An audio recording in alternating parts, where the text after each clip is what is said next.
Good early morning, everybody. This is the second segment of the two-part podcast of Real Steel Sports on Spreaker Web Radio tonight. You're listening to James Krasnarek here. For those of you that are just tuning in now, earlier I did my segment on the NBA Finals, and I will not give away who I think is going to win between the Spurs and the Heat. All I can say is it's going to be a very entertaining series. So no spoiler alerts. You have to go and listen. I broke it down.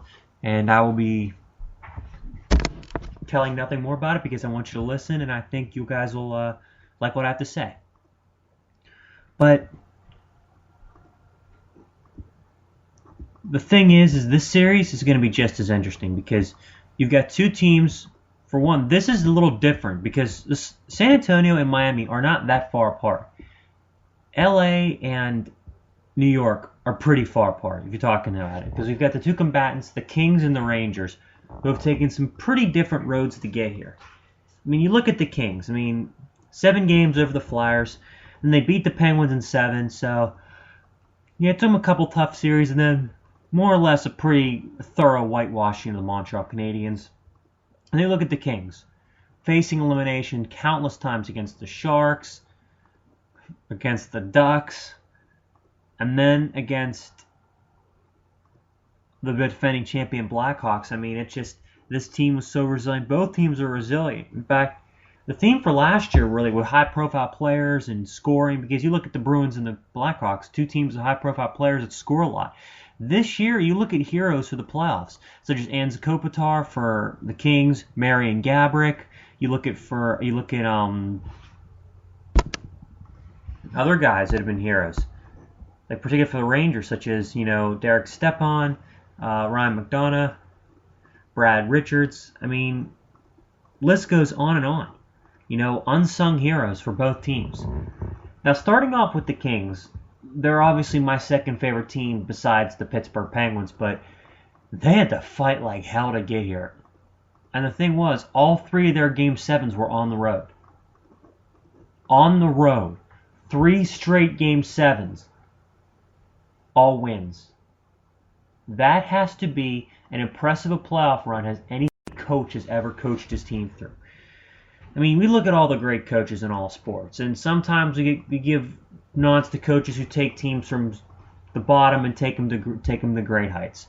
We talk about coaches that maybe filled in when another guy gets removed and it's automatically just a quick fix. And we talk about coaches who just, when the big moments, when their team needs them the most, they step up. Daryl Sutter right now has established himself as one of the 2 or 3 best coaches in the NHL. Right now, you look at the other coaches you could arguably put ahead of him. You could probably put Joel Quenneville ahead of him, and maybe Mike Babcock for the Red Wings, possibly, considering the run they've had. But honestly, can you think of that many great coaches in the NHL that are better than him? But if you look at this series from a standpoint of what the Kings have, is that they've got guys. This is a different team than we saw in the regular season. If you look at the regular season,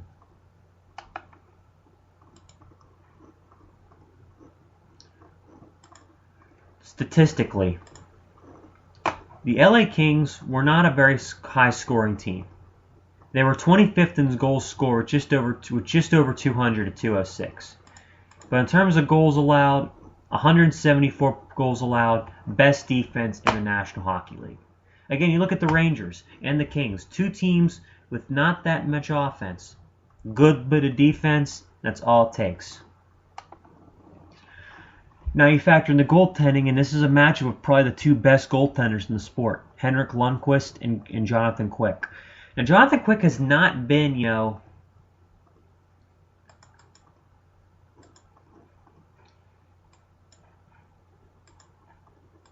particularly impressive this postseason.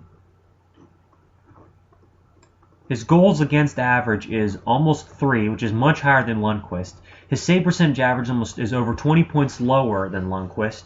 And the goalie, obviously, for the Rangers they'd be going up against. But, he's still, when it comes down to it, one of the best goaltenders in the game. Look at him, Lundqvist. You look at Carey Price, Tuukka Rask is probably the 4 best goaltenders in the game. But honestly, I think just looking at it from a standpoint of what he's done in the playoffs, winning a Stanley Cup, winning a Conn Smythe, and getting the team to the finals in 2013, then getting them to the Western Finals 2013, losing the Blackhawks, and helping them get payback this year, and beating the Blackhawks and getting to the final this year. I gotta be honest, Quick may have allowed 4 goals to the Blackhawks today, or should I say yesterday, but when it came down to it, in the big games, in the big moments when his team needed to make the big saves, he did. He made the saves. Anyways, pardon me. This really is a team that is a lot more offensive than it was in the regular season. If you look at the way the Kings have played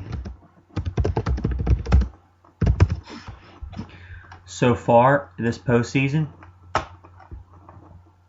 again, 206 goals.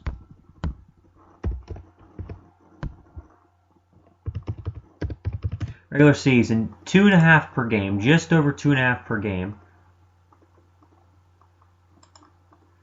Versus in the playoffs first off against San Jose.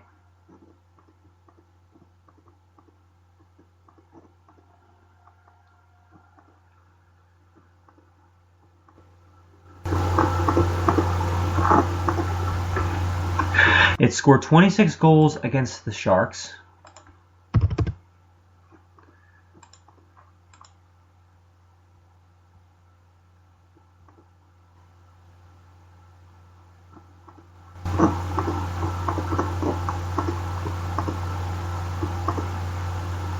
And then you look at the fact that they scored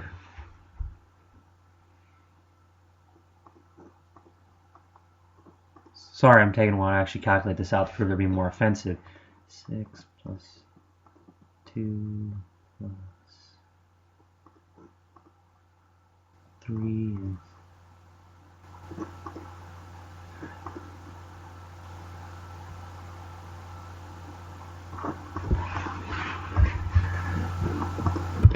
$19 more against the series against the Ducks.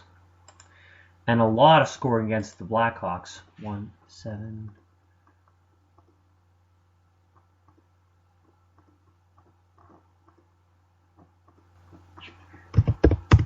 $73 goals so far in the postseason through 21 games. 3.5 goals per game. So their offense is averaging a goal a game more than it did in the regular season.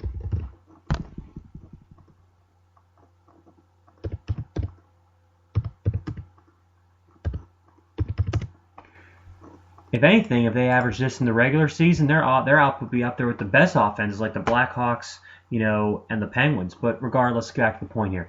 What the Kings are doing is guys that you've not really heard of, or guys that were not here very long on this team are making plays, such as Jeff Carter, such as Marian Gaborik, such as Ants Kopitar, and Justin Williams. And guys that, in a way haven't been here, but in a way, haven't been here that long. Guys that, you're not really heard of. Their defense is playing incredible right now, and their pure toughness is the reason why they're here. And then you compare it to the Rangers on the other side. It starts and ends with Henrik Lundqvist.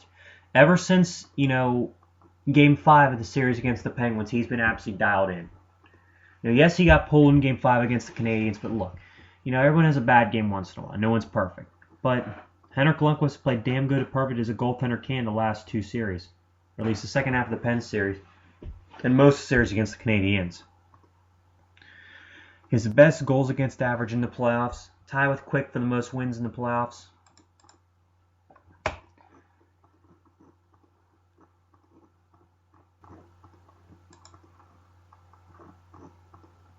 Third most saves.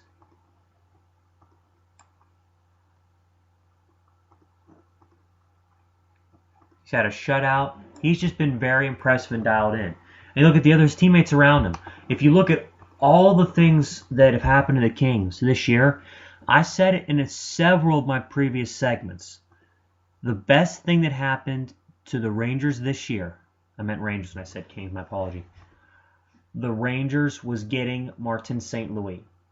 I know Ryan Callahan was a good captain for a long time for this team, but he was not the kind of guy. If they would have traded for St. Louis and they'd have kept Callahan, then they probably would have beaten the Flyers. Pens would have beaten them in 5, though. Pens would have beaten them when they had the chance. But I'm not going to bring in the whole St. Louis mothers saving their season crap because I don't know what that would have to do with anything. But I will say this, and this is just my opinion. This team has benefited so much from St. Louis scoring and also from him when he gets assists and even when he's not in the ice. And the fact that this year in the locker room for this team since he was traded to New York, he's been a huge difference maker behind closed doors emotionally for this team. They have more confidence. They're scoring more goals per game, just like the Kings. And honestly, that's got to be that's a big reason as to why they're here. Because you look at the series that they had, I mean,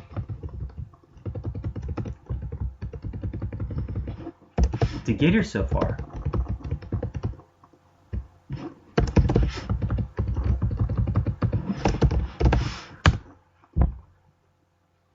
I mean, average regular season, not even 100 points. And then you look through the playoffs.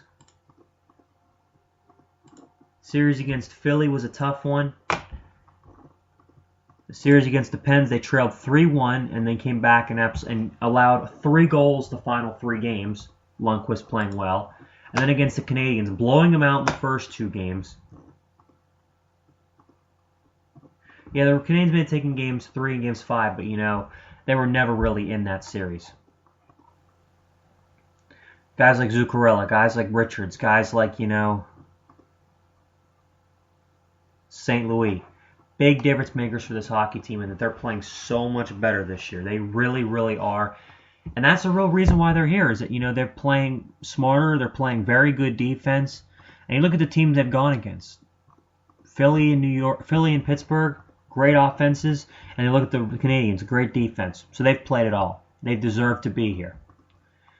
Overall for this series, I would have to say that if you look at the physical edge, the Kings have been rested for a few days now. The Rangers have rested for a few days, and the Kings just finished off the Blackhawks not even 2 hours ago. So I have to say that would be an impact. If you look at defense right now, goaltending aside, I think, if you look at goaltending included even, I think the Rangers are probably playing better defense because, again, Lundqvist playing better than Quick. Their defense and their defensemen are playing better. They're not giving up 4 goals a game like the Kings are. But here's the difference between the two, and it's that the Blackhawks are unquestionably a much better offense than the Kings. I keep saying Kings. I got to stop doing that. The Blackhawks unquestionably are a much better team than the New York Rangers in terms of offensive output. I think that if the Rangers were to play the Blackhawks would be beating probably about 5 games because of that offense. But here's the thing.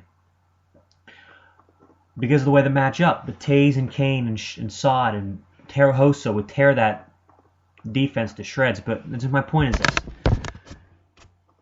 On the flip side, you look at LA.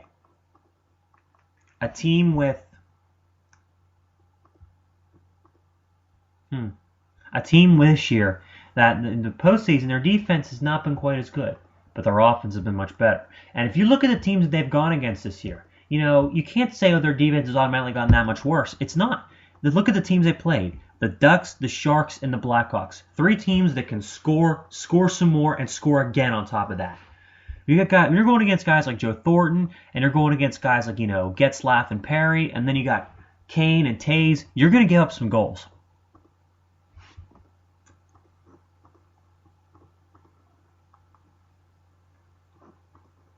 Key thing is, can you rebound and win them? And the Kings have been doing that. So I have to say for this series, if I had to pick a winner, I'm going with the Kings, and I'm going with them to win in 6 games. Because, first off, I would like to denote that I did predict the Eastern Conference Finals correctly. I said Rangers over the Canadiens in 6. And I also said that the Kings would beat the Blackhawks, but I was a game off.